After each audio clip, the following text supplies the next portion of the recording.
साथीहरु नमस्कार। नमस्ते नेपाल टेलिभिजनमा तपाईलाई हार्दिक स्वागत छ। क्यामेरामा सनिता घिमिरे अनि म रमेश पोखरेल। आज पनि हामी सिधै राष्ट्रिय स्वतन्त्र पार्टीका अध्यक्ष रवि लामिछानेले मधेसमा भाषण गर्दा मधेसका जनताहरुमा निकै नै उत्साह बढेको देखियो, उमङ्ग बढेको देखियो। यो भिडियो जस्ताको तस्तै तपाईहरुलाई लिएर उपस्थित भएका छौं।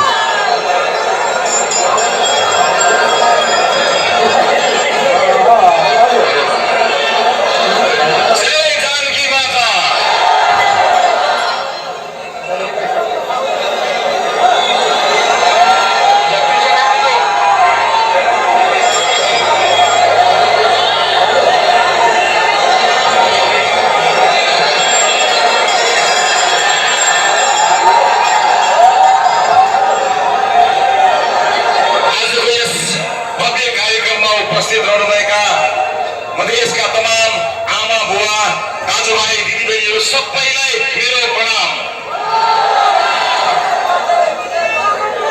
उपस्थित आमा बुवा दाजुभाइ दिदीबहिनीहरु, लामो समयसम्म तपाईहरुमाझ विभिन्न कार्यक्रममा म बोल्दै आएको छु, तर आज मलाई पहिलोपटक यस्तो महसुस भएको छ कि अब मैले बोल्नु पर्दैन।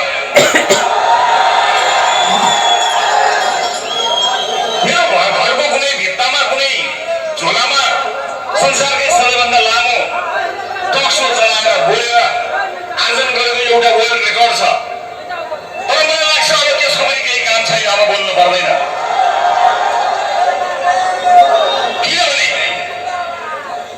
किनभने यस अघिको निर्वाचनमा राष्ट्रिय स्वतन्त्र पार्टीले एउटा बिउ रोपेर गएको थियो, उन्नत बिउ।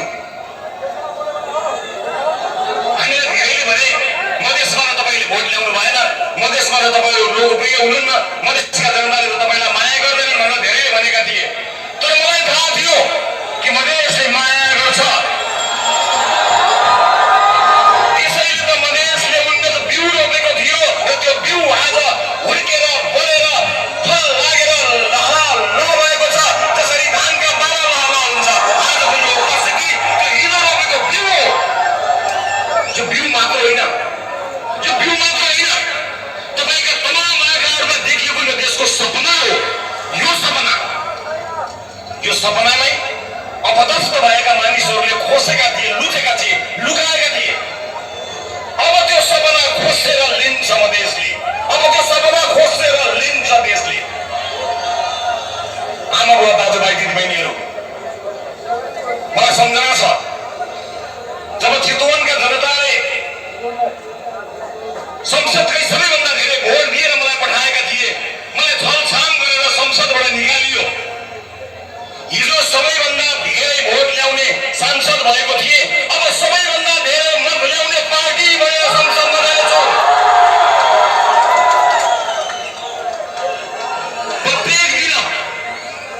प्रत्येक दिन मेरो टाउकोमा लागेका मुद्दाहरूका कारण प्रत्येक दिन देशको कुनै न कुनै अदालतमा मैले उपस्थित हुनुपर्छ। भोलि पनि 3-4 अदालतमा माथि मुद्दा पाएका छन्। मलाई परवाह छैन, जनताको मुद्दा बोकेर हिँडेको मान्छे त्यस्ता मुद्दा लड्दै गरौँला, जित्दै गरौँला, हारिन्छ, जित्दै जितिन्छ। म आज धेरै बोल्दिनँ, म यति मात्र बताउँछु, जुन दिन म इतिहासलाई, म मधेसलाई एउटा कुरा दर्ज गराउन चाहन्छु। जुन दिन बालनजी र मेरो भेटघाट भयो, त्यो भेटघाट सकिएर म घर गएँ। भोलिपल्ट बिहान उठेर मैले हेरेँ, उज्यालो घाम लागेको दिन थियो। मेरो घरमा मेरो आमाको, स्वर्गीय आमाको तस्बिर पनि छ। मैले मेरो आमाको तस्बिरसँग कुराकानी गरेँ, किनकि कुराकानीका क्रममा बालनजीले मलाई मेरो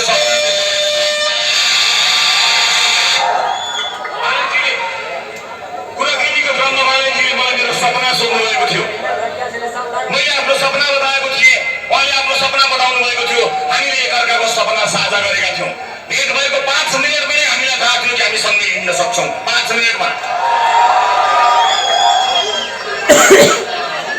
तपाईँलाई आज यति कुरा पनि बताइदिन्छु म। रवि लामिछाने र बालेन शाहबीचको वार्ता 5 मिनटमा सकिएको हो। बाँकी त हामीले एकअर्कालाई चिन्नका लागि मात्र समय खर्च गरेका हौँ। जब देशको हितलाई केन्द्रमा राखिन्छ नि, लगाउनु पर्दैन, तर आफ्नो हितलाई राख्यो भने मात्रै वार्ता हुने र मानिने। हामी दुवै यो देशको हितका लागि र जनताको चाहना अनुसार एकै ठाउँमा आएका थियौँ, किन यसको विकल्प छैन। अब नेपालले यो गरिबी सहन सक्दैन, अब नेपालले यो विभेद सहन सक्दैन र पर्दैन। र त्यसरी त्यहाँ जब मैले मेरो स्वर्गीय आमाको तस्विरमा हेरेर मैले भने, मैले आमालाई भने, आमा बालनले देश बनाउँछ, बालनले हाम्रो सपना पुरा गर्छ, यो भनाइको साक्षी मेरो श्रीमती छिन्। मैले उनलाई पनि त्यही भने, मेरो आमासँग कुरा भएर मैले आमालाई भने, आमा बालनले देश बनाउँछ। यो मेरो विश्वास हो, मलाई चिन्ता छैन। कुनै पनि दिन अपदस्थ भएको हेलिकप्टरबाट भागेको बच्चालाई गोली ठोकेर भागेको सरकारले लगाएको मुद्दाले, अपदस्थ भएको बच्चालाई टाउकोमा र छातीमा ताकेर गोली लगाएको सरकारले ममाथि लगाएको मुद्दाले मलाई कुनै पनि दिन जेल पुर्याउला, मलाई अब चिन्ता छैन, किनकि देशले बालन पाएको छ।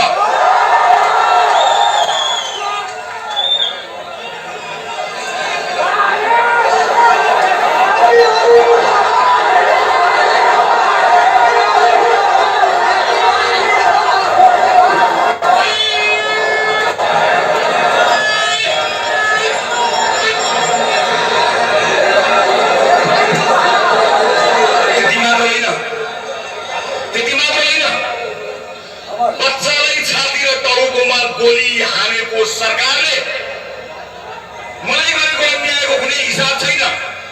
देशलाई र मधेसलाई गरेको हिसाब, त्यो अन्यायको हिसाब अब चाहिँ लिने हो। अब त्यो हिसाब हामी लिनेछौँ।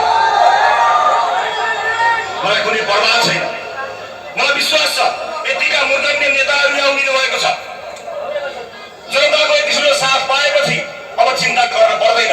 अब देश समृद्धिको बाटोमा अगाडि बढ्नेछ, सामाजिक न्यायको बाटोमा अगाडि बढ्नेछ।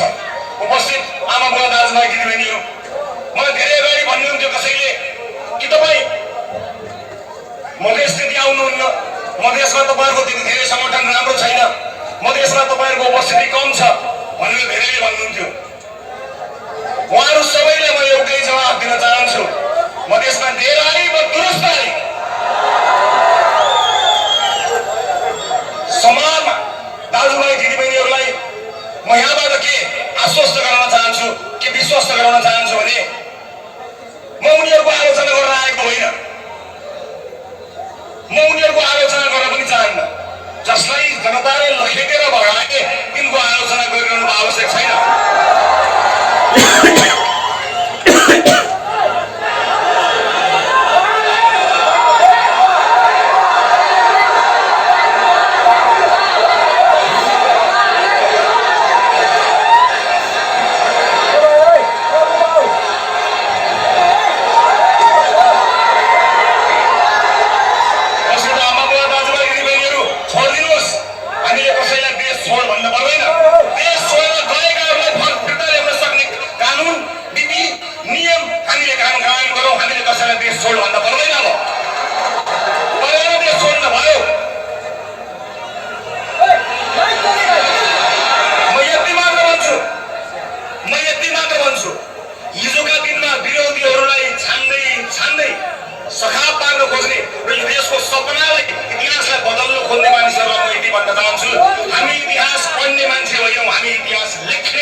गाउनुहोस्।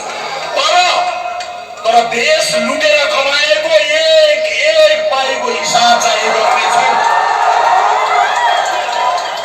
अन्यायको हिसाब हुन्छ, विवेकको हिसाब हुन्छ, चेलीबेटीलाई रुवाएको हिसाब हुन्छ, बालबालिकालाई टुहुरा बनाएको हिसाब हुन्छ, प्रदेशलाई गरिब बनाएको हिसाब हुन्छ, स्कुलमा खाना नखानेको हिसाब हुन्छ, चेलीबेटीहरूलाई पोक्सीका नाममा गाउँमा दिदीबहिनीहरूलाई हिसाब खुवाएको हिसाब हुन्छ। हर चिजको हिसाब हुन्छ, एक एक हिसाब हुन्छ। किनभने अब की बार